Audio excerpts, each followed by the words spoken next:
My ex-wife victim blamed our daughter and I had enough. I, 66 million, have been watching the Charlotte Dobre YouTube channel for about a year. Mostly because my daughter swore I'd like it. Which I do. No surprise, because she is rarely wrong with things I like. This is my first time posting on Reddit, but my girlfriend, 64F, was nice enough to educate me on the lingo, or Reddit. Sorry it's long, but I have some backstory to help understand the situation. And I'm also just trying to process my emotions at the same time. I'll label the different parts to help in case you just want to skip to the petty part. Backstory. So to start off, I married my ex-wife, 60F, Pickleface, in 2002 when our daughter, 24F, Princess, was about to turn 2. Pickleface was married once before and had 2 kids, and I was married once before and had 4. We raised our Princess as an only child since her siblings were already adults. Princess was also a little miracle since the doctors told Pickleface she would never be able to have kids again. Over time, Pickleface started to become meaner and meaner to me. For the most part, I let it go because my baby girl needs her mom. My first 4 children never got to have a mom, and I didn't want that to happen again. Our Princess graduated in 2019 and got a job just before the pandemic. When the pandemic hit, I was out of a job and Pickleface never worked. And Princess took over all financial responsibility by her own mind. At 21, she moved out and in with her boyfriend, Trent. Later on, Trent and Princess welcomed their baby boy into the world in 2022. To which Pickleface kept making our Princess upset by basically telling her she is doing everything wrong and a bad mom already. Pickleface said, "You are too young and immature to have a baby." This comment ticked me off, and even though I knew the repercussions of saying it, I said, "You had your son at 18 and daughter at 20.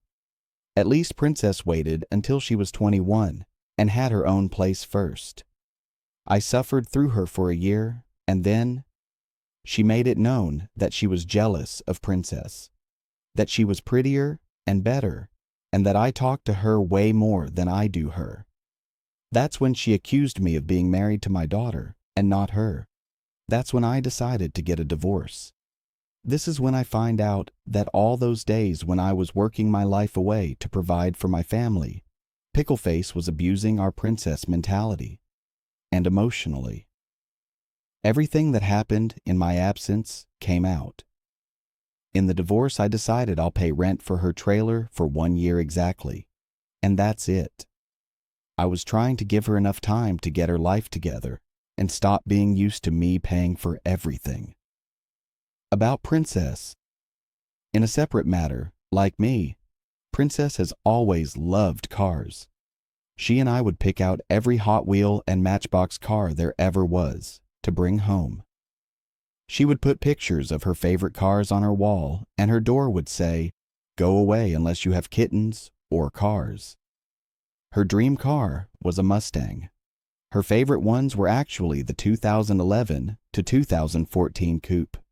She had so many plans for her dream car. She saved up and worked her butt off for that dream. Everyone said she was crazy for wanting a Mustang while also wanting kids. People would tell her, "You'll want 4 doors.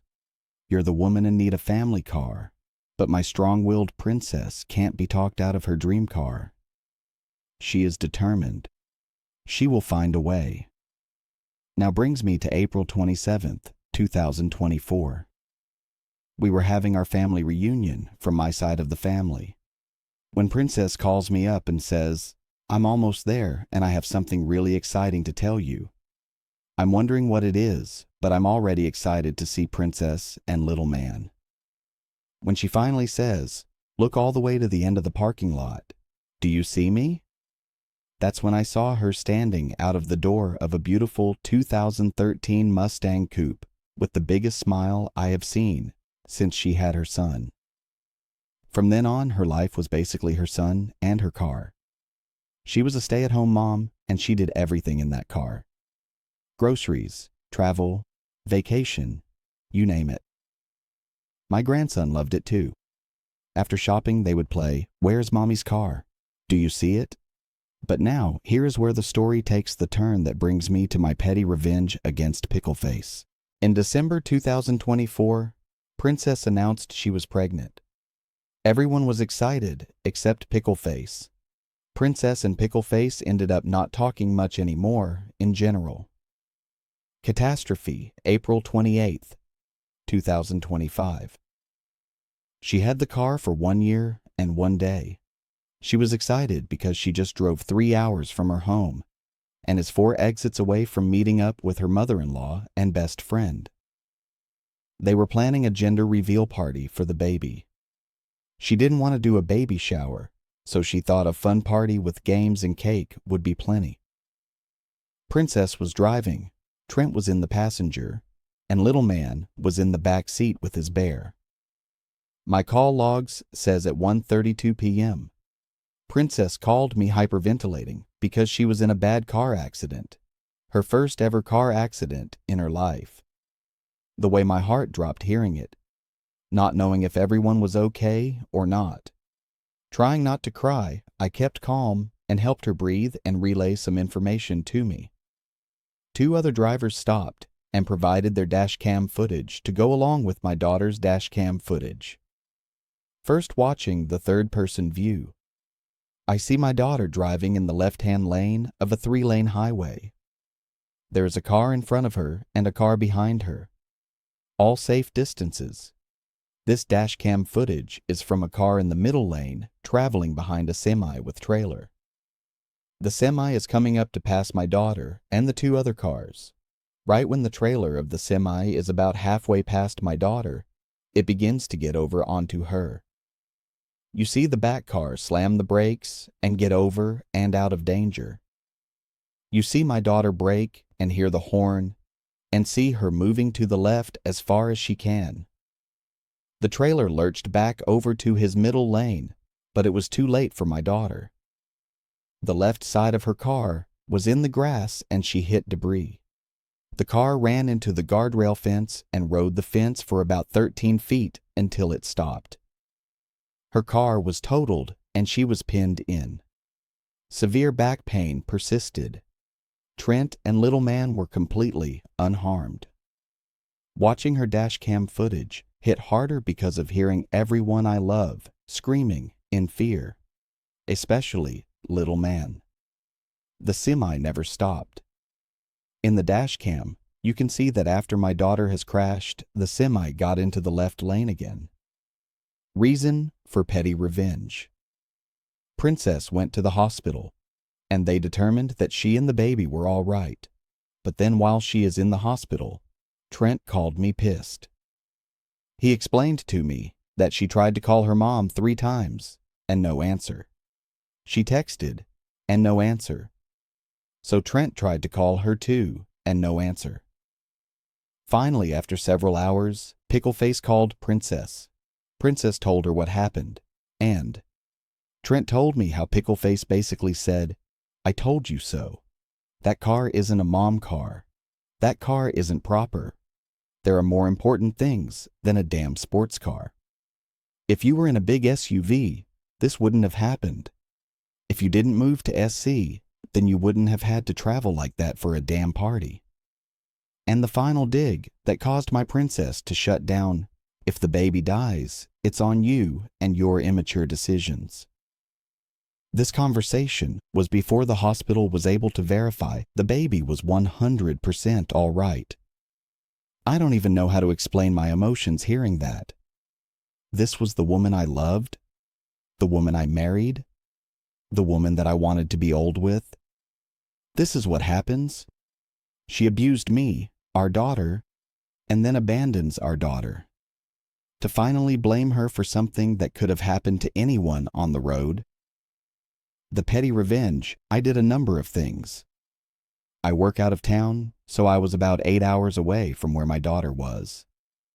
So first thing I did was call the hospital and arrange for a nurse to deliver my daughter some flowers and a teddy bear from the gift shop and credit it to me with a card that said, Best mom ever. Then I called the trailer park and terminated my card off their payments. Then I called the phone company and terminated her phone from my plan starting at the end of the pay cycle. Then I called the power company and terminated my service with them for the trailer. And finally, I terminated my service with the water company as well. Lastly, I deposited $400 into the bank account for Pickleface, just to help her figure out what she will do next, because I'm not helping anymore. She called me today irate over everything I did. Simply, I called her out on her behavior. How she treated our daughter was pathetic, blaming her for a car crash, blaming her for the possibility of her baby dying. I can't even think of anything worse than that aside from physical abuse. My anger and sorrow can't even be described. While I was writing this, I found out her boyfriend, $32 million, dumped her when he found out there was no more money.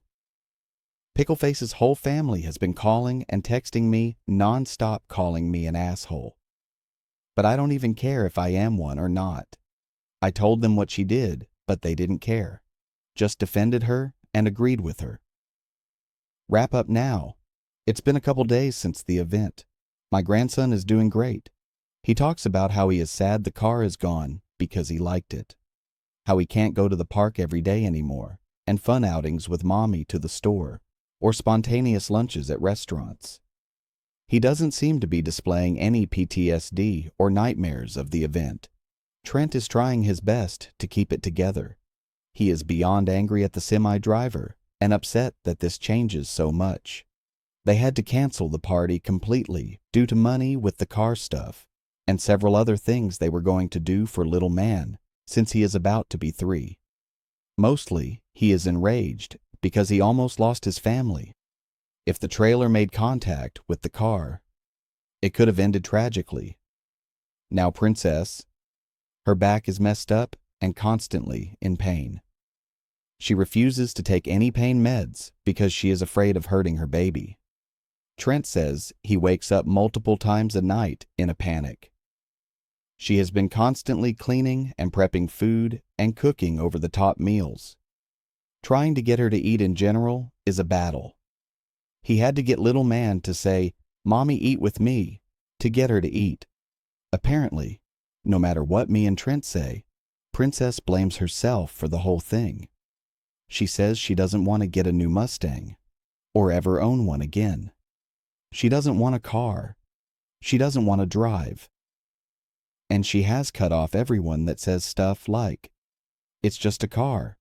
Aren't you glad your family's alive?" Yes, she is happy her family is alive. But she is also allowed to have emotions about her dream car that was totaled. I'm happy they are all alive and all right. I wish I could help my daughter more than just words and comfort.